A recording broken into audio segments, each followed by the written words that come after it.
Bismillahirrahmanirrahim. Baiklah, saat ini kita akan belajar tentang ilmu mantik.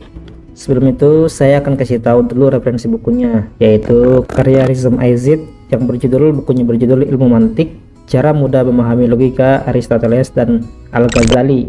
Dan jika memungkinkan, kita akan bahas buku ini sampai selesai. Di buku ini ada dua tokoh utama yang akan difokuskan, yaitu Aristoteles dan Imam Al-Ghazali. Baiklah, kita langsung masuk ke pembahasan.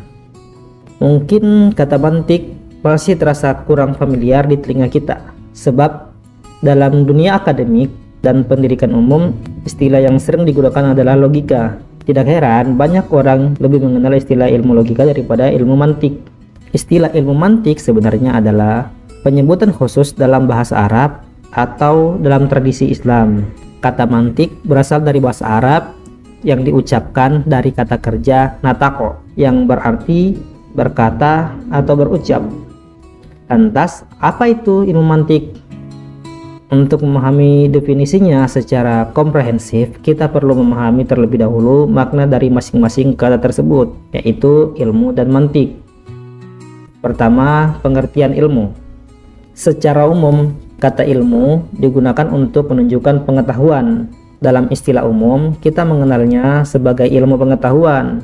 Ilmu pengetahuan adalah konsep umum yang mencakup berbagai disiplin ilmu, termasuk salah satunya mantik atau logika. Setiap budaya dan bahasa memiliki istilah yang berbeda-beda untuk menyebut ilmu. Dalam bahasa Arab disebut ilm, dalam bahasa Inggris disebut science, dalam bahasa Belanda disebut wetenschap, dan dalam bahasa Jerman disebut Wissenschaft. Meskipun berbeda istilah, semuanya merujuk pada satu hal yang sama, yaitu ilmu. Adapun definisi ilmu, setiap tokoh memiliki persepsi masing-masing, yang biasanya tidak lepas dari latar belakang keilmuan dan profesinya. Contohnya Muhammad Hatta, seorang negarawan, politikus, dan ekonom Indonesia, mendefinisikan ilmu sebagai pengetahuan yang teratur tentang pekerjaan hukum kausal dalam suatu golongan masalah yang sama tabiatnya, baik menurut kedudukannya dari luar maupun menurut bangunannya dari dalam.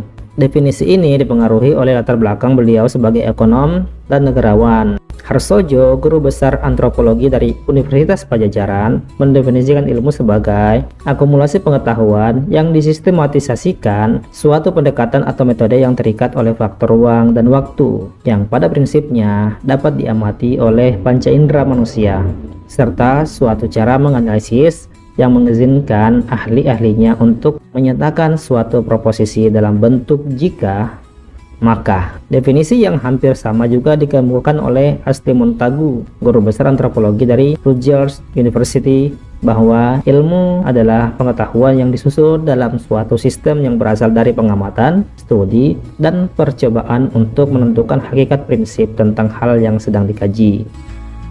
Berdasarkan pendapat-pendapat tersebut, dapat disimpulkan bahwa meskipun masing-masing tokoh memiliki perbedaan prinsipil dalam mendefinisikan ilmu, semua definisi mengarah pada satu esensi, yaitu ilmu adalah pengetahuan yang telah disistematisasikan berdasarkan pengalaman empiris dan penelitian ilmiah. Ada satu lagi pendapat penting, yaitu dari Imam Al-Ghazali, seorang ulama, sufi, dan filsuf Islam, yang juga mengajarkan seorang muslim untuk mempelajari ilmu mantik.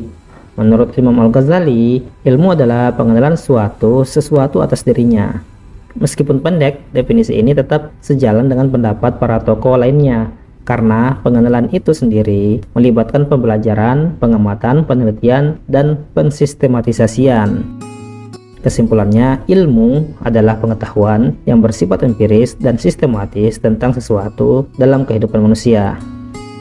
Selanjutnya, dalam ilmu pengetahuan terdapat dua jenis objek. Objek material, yaitu sesuatu yang menjadi sasaran penyelidikan. Misalnya dalam ilmu kedokteran, objek materialnya adalah tubuh manusia. Dan yang kedua, objek forma, yaitu sudut pandang atau aspek tertentu dari objek material yang menjadi fokus. Satu objek material bisa dikaji dari berbagai objek forma. Contohnya, tubuh manusia menjadi objek material bagi ilmu kedokteran dari sudut pandang medis, biologi dari sudut pandang kehidupan, psikologi dari sudut pandang perilaku dan mental. Demikian juga agama.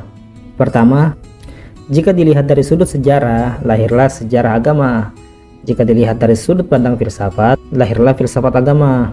Jika dilihat dari sudut psikologi, lahirlah psikologi agama. Satu objek material bisa melahirkan banyak cabang ilmu, tergantung sudut pandangnya. Kedua, pembagian ilmu. Berdasarkan definisi dan objeknya, ilmu dapat dibedakan menjadi beberapa jenis. Aristoteles membagi ilmu menjadi 3. Ilmu pengetahuan teoritis atau eksakta. Yang kedua, ilmu pengetahuan praktis atau etika. Yang ketiga, ilmu pengetahuan produktif seperti retorika. Imam Al-Ghazali membagi ilmu menjadi 4. Yang pertama, ilmu teoritis dan praktis. Yang kedua, ilmu yang dihadirkan dalam jiwa dan ilmu yang dicapai. Ketiga, ilmu religius dan intelektual. Yang keempat, ilmu fardu ain dan fardu kifayah.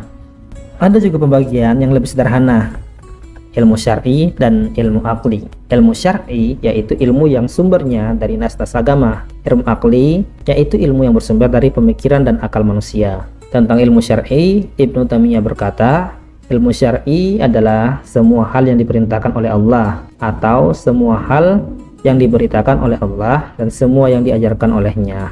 Kesimpulannya, pembagian ilmu pengetahuan dapat digambarkan sebagai berikut: ilmu syar'i dan ilmu akli. Ilmu syar'i, ilmu-ilmu yang membahas agama seperti ilmu tafsir, fikih, hadis, sejarah, dan lain-lain.